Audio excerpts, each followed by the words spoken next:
Good afternoon and welcome to Referendum TV. I'm joined on the couch today by pensioner Jim Sillars, welcome, and Bella Caledonia writer and activist in the Yes campaign, Kevin Williamson. Welcome to you both. Guys, I'd just like to start by saying, how do you think it's going? Kevin, how do you think things are going? Right now or overall? I think Overall. I just feel inspired every time I go to the door. Leith is just a sea of yes posters and banners, and everywhere you go. Last night I was chatting to people outside the kebab shop, and everyone's talking about it. All yes people, and it's this is purely anecdotal, but there's a real mood just now. I think we've taken a battering in the last 3 or 4 days. It really has been the Empire striking back, and they've come at us. They've thrown everything at. It's all been coordinated from London. Everything from the supermarkets to the banks to the corporations to the Labour. They're all working together now. They've decided to throw absolutely everything at us, and I think we're taking it. We're absorbing it, and it'll take a few days to sort it all. Are we roping a dope, do you think? A little bit of that as well. I mean, you have to take the blows. But you have to be able to analyse them and then use the grassroots movement to get our information out, taking on the question of like ambiguous more powers, taking on all this stuff like the Royal Bank. It took a bit of time for us to get the letter from the Royal Bank of Scotland's chief out, but it's been disseminated and people are learning the truth. So it takes a few days. It's just like when they thought they had us over currency. It took a few days to remobilise and educate and get our information out, and that's what's happening just now. It's a fantastic feeling. Doorstep, tweet to tweet, Facebook post yes, to Facebook. totally using every aspect that we've got, from the politicians to the blogs to the social media to talking on your doorsteps in schools, everywhere. Making sure you've got yes visible in your badges, everything, so people can stop and chat to you. This is what's happening. It's an amazing thing. Thank you, Kevin. Jim? I've been here before. This is 1979 all over again. The infamous Daily Express leader, just before the poll: if you vote yes for an assembly, what will happen to Bathgate? What will happen to Linwood? What will happen to Ravenscraig? What will happen to the coal mines? What will happen to shipbuilding? And in 79, I was talking to terrified people. Project Fear really was working in 79. I remember a woman, for example, outside the polling station in Newcomnock. She walked up and down for about 8 minutes, very, very agitated, and came up to me and said, I don't know what to do. My boy is employed by the Customs and Excise at Irvine, and his job's at stake. I mean, this was a nonsense, but they had got into their head to such an extent. The difference this time is that we've got social media, and people have been able to research themselves as well as to listen to others. And we now have not a terrified population. We've got a very well self-educated, very self-confident yes vote. And therefore, it's more able to bat off the kind of terror campaign that we've been subjected to at the present time. I think it'll have an effect on the don't knows. I think they'll be able to terrify a proportion of the don't knows. Yeah. But the yes vote, no, I don't think they'll terrify people who are going to vote yes. And I actually believe that we're going to win. I think if we win, it won't be by a narrow margin. It'll at least 55%. That's huge. I just want to come to that social media thing, because you actually funded the Margmobile through crowdfunding, mainly through Twitter and Facebook. Is that correct? Yes, Margot. We intended Margot to contribute with Tony Kearney turning our living room into a television studio on the 16th of April, where she would do a video. Right. Because we thought she had longer to live. But she died on the 4th, which meant, Margot couldn't take part. And so our small group, there was only 5 or 6 of us, by the way, our small group got together and we came up with the idea that Margot must have, some presence in this campaign. We came up with the Margot Mobile. She has a physical presence, but there's also just the spirit of Margot. Well, she's the intellectual presence. I mean, what Margot said before she died remains absolutely relevant, today. And so we raised £10,000 very, very quickly by just asking people, give us donations, 10,000 to get it on the road. Now, since then, the Margot Mobile campaign has expanded from just us on the mobile going around with activists. We've raised money for adverts. I mean, in the Ayrshire papers and in the Galloway papers today, there are full-page adverts paid by us, which tells people the story of oil and what's happening and what happened in the Firth of Clyde. And we've got adverts going into, there's a letter from me, a full-page advert to the pensioners in the Sunday Post this week, and we'll get 3 adverts going into the Record and the Sun. There's 2 in the Record and 1 in the Sun next week as well. And we've raised substantial sums of money. It's remarkable development. Yes, I mean, but it's happening all over.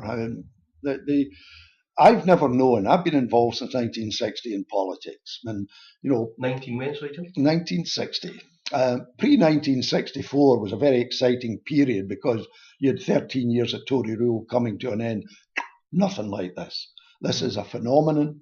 You've got the greatest civic movement, and what's more important, I would say, and without boasting, I think the Scots are now the best politically educated people in the whole of Western Europe. I agree. There's an American journalist who did a YouTube interview with the States who said as much, that the instant rebuttal that social media provided reflected the political education of the Scottish. And it's not just the intellectuals or the people who you normally would expect would be politically active. A chap came to see me at Port Glasgow to sign a dedication of his book to his wee Wayne. And he said, "Here's my mother coming. She's about 60. He says, 3 months ago, you would just describe her as somebody would shrug her shoulders. He says, then she got into that social media and she started researching on her own. He says, now nobody in your area can touch her on economics, politics or social policy. She's a master of it. And, you can multiply her thousands of times throughout the Scottish community. So when they use terror, we have a different intellectual capacity than we had in 1979. I'm a bit boy's own in certain respects, Jim. I want to know what sort of mileage you're covering. I really don't know. I mean, we never check the mileage or the number of speeches that I do. I do about 12 a day off the Margot Mobile, and I've done something, must be around about 80 public meetings so far. It's almost about 1,200, say 1,000. Oh no, we've done, well, in mileage, I mean, I don't know what it is. It must be 1,000 talks that you've given. 1,000 talks, right? yes, that's right. What about eggs? How many eggs have been lobbed at you? We've had eggs twice. I mean, the first egg Benedict or scrambled? Well, I suggested to the guy it'd been better taken it to the food bank because that's what happens inside the UK at the present time. The other, I think, must have been an orange man somewhere in Lanarkshire who actually threw half a dozen at us, and only one of them struck the vehicle. I just find this is normal, let me tell you.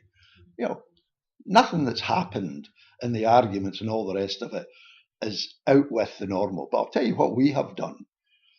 When they vandalised the Yes shop in Pennycook, which I opened, and I was phoned by the Edinburgh Evening News, the first thing I said was, please note, I believe that the No campaign had nothing to do with this. Right. Okay. So different from Murphy. Yeah. Who, I mean, in a sense, he was... You mean Jim Murphy, MP? Yeah, him, aye. When he said it was orchestrated by Yes Scotland, I mean, that's Blair Jenkins he's talking about. Can you imagine Blair Jenkins organising egg throwing? No offence to Blair, but I can imagine him doing a sermon, really. That's right, but it's certainly not coordinating egg throwing. No, but be Jings, G's and help my Bob. Kev, if you can come to just similar vein to what Jim's saying about the grassroots movement and the social media, what's your reflections on the campaign? What struck you as being exceptional? From one thing, from Bella Caledonia's perspective, when myself and Mike Small set it up in 2007, it had a budget of zero, and it had a budget of zero for years. Now, what happened last year was Mike was able to go to social media, do a crowdfunding, and now he's able to work on it full-time paid. And this is professionalised it. He's able to edit it properly, and you can see the difference. I mean, Mike's doing this now as an editor on his own, with a whole army of volunteers putting material in, and it's very, very professional, and it's up to date. Wings Over Scotland's done the same thing. It's very professionally done because they've got the resources. Are you a volunteer then, Kev, or what's your role in Bella? I stepped out of the editor seat about a year and a half ago. Right. And now I'll sometimes edit if Mike's away, and I'll put stuff up. I do put stuff up now and again, and write occasionally. But originally you were a writer and poet, and you're still a writer and poet. Yes, I still write, yes. I do. I still write stuff for Bella Caledonia, less regular now, but... And just to get on to the recent letter from 1,000, how many artists was it, 1,030? It was 1,300. 1,300. And this is something that didn't get much commentary because everything else was getting thrown at the time. Yeah. But 1,300 writers and artists from all art fields, from musicians, bands, Sculptors, actors, yeah. sculptors, poets, you name it, dancers, aerialists. It had a lot of big names on it, and all these people were approached individually. We didn't just take names off, make an assumption on a quote. Everyone was asked if they signed the statement, and everyone got back to us. So there's some people who we know are pro-yes who didn't get back to us in time, so they weren't included on it. Right. So there's a whole number. It's Jenny Lindsay and National Collective. They were the driving force behind this. And this is a phenomenal statement of these are the creative thinkers, the cultural people who are transforming our environment, and they are overwhelmingly wanting change. And because a lot of them recognise it's not just an emotional thing, they recognise there's with the actual powers of legislation in Hollywood, we can change things dramatically. Something I bet Jim hasn't even thought about this. I was thinking about this the other day as an author. In the 1990s, when I was in publishing on Rebel Ink, they abolished the netbook agreement, right? Where the prices was fixed. That means all small shops could compete, small publishers, and it's seen the decimation of the small bookshops. It's seen the decimation of publishers, and the supermarkets and Amazon are chopping away. Yeah. And people have made an incorrect assumption that nothing can be done about this. I've done the research, right? In Norway, they have the netbook agreement. In France, you can only cut your book prices by 5%. In Germany, they don't cut the book prices. So these are people within the EU who are there's a whole number of countries. And what's happened in France is they've got absolute proliferation of small bookshops. Yes. This regalvanizes the publishing industry. It means authors can get a proper amount, and they're taking on Amazon. It's only Britain and America have bowed down to Amazon. With legislative powers, we could regalvanize the publishing industry, and publishing is this is where ideas are generated and discussed properly. What I really like, that's just one example. Exactly. One of the other things that's been wonderful is the iconography of the Yes movement, whether it be the poster campaign that you ran with all the red-headed ladies and the unicorns. It was absolutely outstanding. And I'm taking no credit for that. It was Mike Small who ran that. Well, it wasn't Mike that did the art. The posters, was it? The posters were absolutely phenomenal. They were, and it permeates the mind, and it does change the cultural landscape in the mind's eye, which I think has been one of the remarkable phenomena. And even the idea of the Margomobile.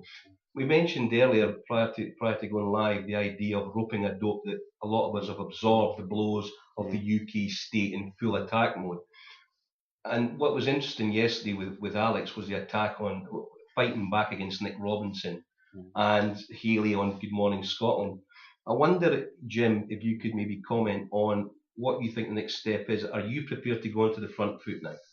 Yes, I am. I mean, I'm putting out a speech which really begins, the fear-mongering has had an effect on me. Instead of retiring, I'm going to stay in the fight.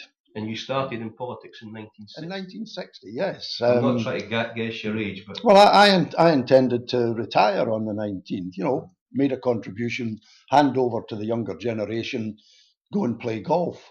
But I became so angry yesterday as the lies and distortions. I say, I've been here before, seen it all before in 79. Here we go again. This time I've said, no. Without boasting, I've found that I have an influence on a fair number of people in Scotland now, particularly the younger generation. So I'm going to remain in the fight. And what I want them to do, that it is true, when we've got power, we can do anything we like with it, as long as it's no criminal. Yes. Right? We get anything we like with the legislation. And that means that there's a day of reckoning coming for the likes of Bob Dudley and BP. When we've got sovereign power, he'll no have it. Right. We'll have it. And we'll be the masters of Scottish oil fields from now on. And BP, as I've said in my speech, will have to learn a new word here.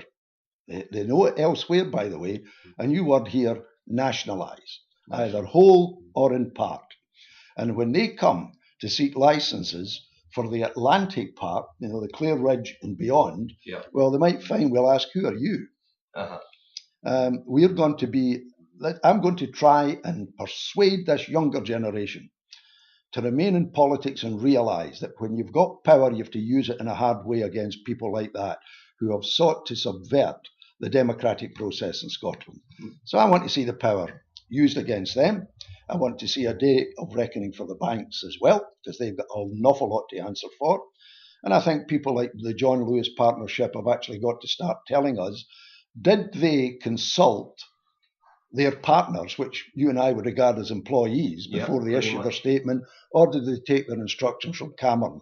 And if they took their instructions from Cameron, then there's a day of reckoning for them as well. That should be fairly easy to establish because John Lewis is a big employer in Scotland. And right. A couple of questions would establish that fairly rapidly. As Kevin says, we can do anything. One of the things that Margot said that I am using is that out of self-respect comes self-confidence. Yep. And out of self-confidence comes imagination and innovation. Yes. And the whole world opens up to us with independence. And what Kevin said about the book trade, we can look at that in various other aspects of Scottish life and say, hey, we can change this for everybody. We've got 340,000 small, medium-sized enterprises in Scotland. Right. If we say, now, what can we do for them to help them employ more people, to expand their business, then we can do it. Nobody, we don't look over our shoulders and ask anybody. What you're talking about, the 2 E's, I think, if I can sum it, is that there's a challenge awakening to the neoliberal consensus. We can do things that are better for people rather than better for the bottom line. In many ways, that's been the unifying factor of the Yes campaign, is a challenge to neoliberalism, is embracing social democracy. And these are radical changes that are being envisaged, some more radical than others, but that's the whole thing about independence. It's going to open up people's imagination, as Jim says. And we're going to look at stuff. Give you one idea. I'm not sure whether I support this or not, but you could say we could phase out petrol-driven cars in 20 years and replace them by electric cars. We could set up a hub of building the cars. We could create a car building industry. Yeah. I'm not saying that we should do that, but we can do anything that can create jobs, that can develop the technology, that could transform the environment in Scotland. All of these are open to us. We've got legislative powers, and we can control the economy and encourage enterprise. So there is no limit to what we're doing, and we're not. This will be a brand new state. It's not tied down by failure. Scotland will have no failure. It'll be brand new. One of the things, the ideas I put in my book, and some folk, when I showed my friends the draft, said, "Oh, don't put it in, you'll get mocked." The idea of a hospital ship. Mm-hmm. And I've found going around Scotland, this is a different foreign policy. This is not sending young men and women out to kill people. It's sending our folk out to heal people and to help them build up their own basic fundamental health services. Everybody has come up to me and said, this is a great idea. This shows how we can be very different. It's wonderful symbolism. Yeah. It's a wonderfully symbolic gesture. The only thing but it's more than symbolism. You're talking about, actually, there's one hospital ship operates in Africa at the moment, which is known as the Africa Mercy. It's 16,500 tons, does 3,300 surgical operations a year, does training of paramedics and all the rest of it. I'm not talking about one of them. I would like one of those aircraft carriers to become ours. But even if they take it away. They're called aircraft carriers if they carry aircraft, so aren't they? Yes, that's right. But we, instead of building warships in the Clyde, we can build specialised hospital ships in the Clyde, both for the Caribbean and Africa and Asia. And also they take part in international rescues. That's an entirely different foreign policy. That idiot who is the Minister for Overseas Aid, actually made a speech up here saying, if Scotland leaves, it'll be bad for the aid. If we leave, we'll deliver more aid, more precisely, and to greater benefit with a hospital ship idea than she has ever thought about. Yes, I agree. And what strikes me with the wonderful... Sorry, Kevin. I was just going to add to that, the idea of doing something completely different. You look at Iceland, take Bella Caledonia. We've had one article that's had more views than anything else. It's had about almost 200,000 views. And it's an article about Iceland dealing the bankers. They did something completely different and nobody else did. And everybody in Europe, all over the world, wanted to know, what are Iceland doing? This tiny little country, I've got 300,000 people. They're doing something different. I think people in Europe, I'm not talking about the politicians or the great and good, but the ordinary people of Europe who are facing similar problems, or economic problems everywhere, are crying out for at least one state to do something radically different. Exactly, and this brings me on. And we could be that state. We might not be, but we've got a chance. Absolutely, independence. And that brings me on to moving on to the front foot, and the UK state really concerned about the radicalism and the vision that you guys are espousing here right now. And Jim, you've been here to mention about MI5, I think's involvement, and Project Fear going into overdrive yesterday. What else do you think is going to come in the next 6 days? Well, I think more Project Fear. I mean, you think about the campaign. the number of times they've said we've got to be positive, then the next thing that comes out is fear. There isn't any other weapon that they can use. I mean, how would you like to stand on a platform and actually justify better together when 1 million out of 5 million of our population, including working people, are living in poverty, where people are on zero contracts? And I'll tell you what zero contract is. 5 women in the West talk to me. They work in a hotel. The hotel owner has kept one of them on a permanent contract at minimum wages. The others are on 0 hours. And the month they described to me, week 1 they all get work. Week 2 and 3 the hotel was quiet, go away, come back in week 4. What do they do in weeks 2 and 3? They go to a food bank because they've got no alternative. They've no money. Now, how would you like to stand on a platform and say this is better together? So what you do, you employ fear. You terrify pensioners. Now, they know that I'm a pensioner. They know my state pension is absolutely safe. I paid my national insurance, and whether I stay in independent Scotland or independent Portugal, I get my pension. Right. And they have, in the most despicable tactic, terrified old people that their pension's unsafe. Gordon Brown, actually, in a letter, talks about the UK pension fund.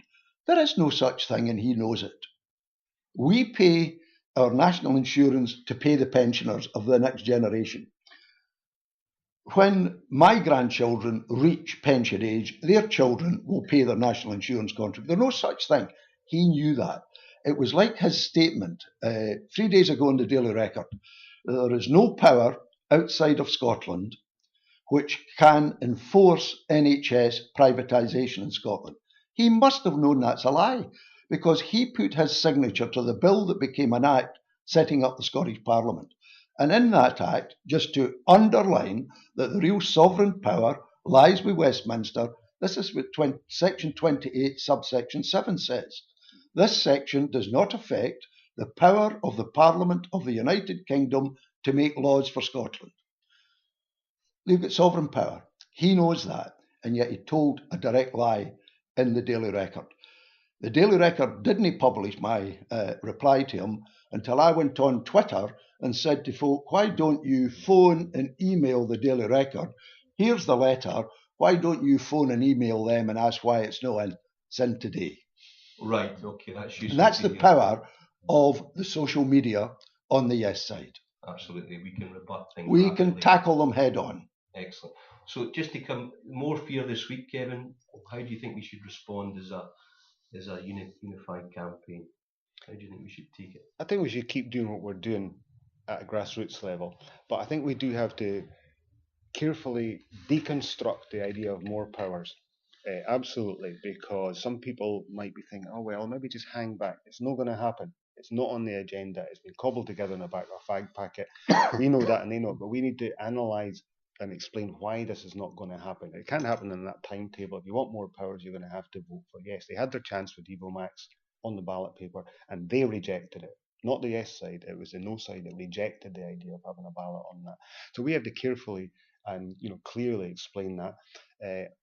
Otherwise, I think the campaign's going to change next week, because there'll be less of a clash of ideas. And I think as we move towards, this is an idea that I was thinking about, was talking with some of the people in the campaign. I think as we move toward Wednesday and Thursday, especially Thursday, you're not arguing at that point. What I think we should do is transform Scotland into a festival of yes, a celebration of yes.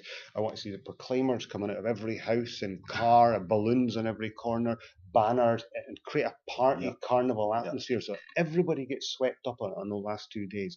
And this will be really important, because it's like saying we're doing this, and it's an amazing, brilliant thing, so people feel they're part of a carnival of change. Jonathan Shafi, following on from that point, Jonathan Shafi said yesterday, I asked him what could we do in the last week to bring out the vote. He said, if you can, take Thursday off.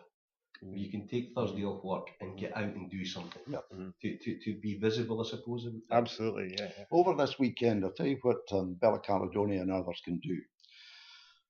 People have not realised that any proposal for more powers has to pass the House of Commons.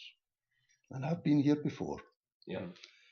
Nobody's asked the English MPs if they're prepared to concede more powers to Scotland. And I think if you ask them, the answer will be no. Right. They think we've got enough already. In fact, we'll get too many. It's good. And That's and they haven't, the Scots haven't realised devolution means that we cannot take more powers. They're given the impression that we're going to take these, but we cannot take anything. They give us if they want to. And there's no sign, if you talk to Tory MPs south of the border and Labour English MPs, there's no sign they want to give us anything at all. Yeah. And that's a point that has to be put across. Tebbit, in an article, said as much that that they had no mandate to be offering these greater powers. Dan Hodges in the Telegraph said so. So what would you suggest, that we question somebody directly, or we write articles to that effect? Well, it's very interesting. About, must have been 2 months ago, I got some of the SNP London branch members to write to the Tory MPs asking about more powers for Scotland. There is a lockdown. They haven't had a reply. So there is a lockdown in the Tory party on this, and we should take a warning from that. We should also take a warning from what Boris Johnson said, and he is one of the major influential figures now in politics south of the border. No more powers for us. We should also take account of what Farage said. When there's a no vote, instead of getting a prize, there'll be a day of reckoning, which will include finance. So I think we've got to get across that we don't take anything. We are either given or we don't get. It puts a hell of an onus on the potential no voter, because that's a burden they'll be carrying for the foreseeable future. Well, let me tell you this. If it was a no vote, with the cuts that are coming next May, 25 billion, whether it's Labour Tory, if Labour doesn't deliver a Labour victory next year, then people will become very sour up here. You then get the cuts coming upon us, not just 2015, but in 2016. By 2016, you'll be hard pushed to find anybody willing to admit they voted no. That's when, if there's a no vote this time, we don't retreat off the political field. We go for the mandate in 2016 Holyrood elections.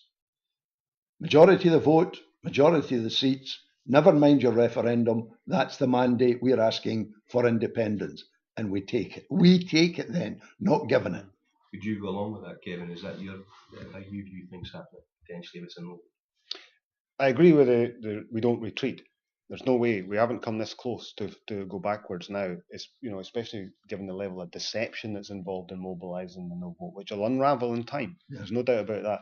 And I agree with Jim that we have to wait and see what the election result is in 2015. You can't just say, right, have another referendum just because you've lost. Because I respect the democratic sovereignty of the people, right. And if they say no this time, fine. But circumstances will change, and if they change really fast, I mean, you could actually have a Tory government in 9 months' time with Farage as one of the main cabinet players invited in, even if there's still a small part. So that's yes, bringing the few to the table now.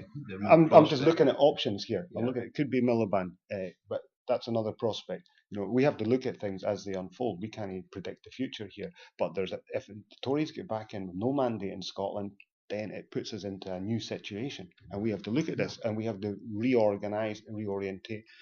Before then, I mean, personally, what I would do in a position of no vote, I'd say, okay, everybody says we've got Devo Max, then you have a referendum next year at the same time on Devo Max. So we've got all the economic powers, and then wait to see what happens. These are options. I'm not saying I would necessarily support that, but you've still got power for 18 months. The SNP still have power for another 18 months, and they've got to use that power effectively. I think they have to use it politically, not just guiding the ship for 18 months. There'll never be another referendum. There will never be another referendum if we vote no. Don't forget, before we could get a referendum this time, they had to transfer the power only temporarily to us. They did that because they thought it was a scoosh. By 70-30 or 80-20, there was no problem. They've had a shock. They will never risk a referendum again. Why? Because they're the people who would decide whether there's a referendum. They would be the sovereign power. Why did they ever entertain the idea in the first place? Because they thought it was a scoosh for them. It would get rid of them, 70-30, 80-20, they call their bluff and it's all over, and that's lovely, and we gave them their ideas and that's finished. I smiled. I thought the exact same thing while they were signing. I just smiled. You're going to regret that. Yeah. You know, and we're going to make you regret it. But you don't know that now because you think it's a walkover. Right. So do you think at this stage, guys, that most people have actually made up their mind? No. No, I think this weekend, Monday, my experience in politics is this weekend, Monday and Tuesday. By Tuesday night, yes. Wednesday won't mean a great deal in terms of folk making up their mind. I think some people will have a very difficult task when they pick up that ballot paper actually in the polling station. Be like that. Do you vote against Scotland? Because that's what it comes down to. You know, you make us a region of England if you vote no. Yeah, it's where you choose your nationality. It's that. I mean, I'll not say it, but you know, the effort factor I think it'll play for a certain number of people. The what factor? I was being very polite. I'll use Cameron's word, the effort factor. Oh, the effort factor. Okay. And they'll go, effort. and they will, because it's, what have we got to lose here? Let's have a go. And I think, you know, these will be it's going to go close, maybe. Or maybe not, and these will count. These people will count. And I think a lot of them are going to have a very hard job signing away Scotland, putting that cross in the no box. Yeah. It's interesting because you say this weekend, Monday and Tuesday, and this weekend we have the arrival of the Farage, and then we have 15,000 Orangemen marching through the streets of Edinburgh. Well, the only thing that worries me about the Orange, they're perfectly entitled to march. I hope that people who have been penetrated by MI5 and special branches, that's how they operate, will not be encouraged by them to engage in a fracas, because that's exactly what the media, the orthodox media want. Then we would get just like Northern Ireland. So the best thing with the Orange Walk is let them walk. Unmolested, they're entitled to their democratic right to walk. Let them walk and just leave them alone. Go and canvass in the House and schemes instead of shouting at them or getting involved with them.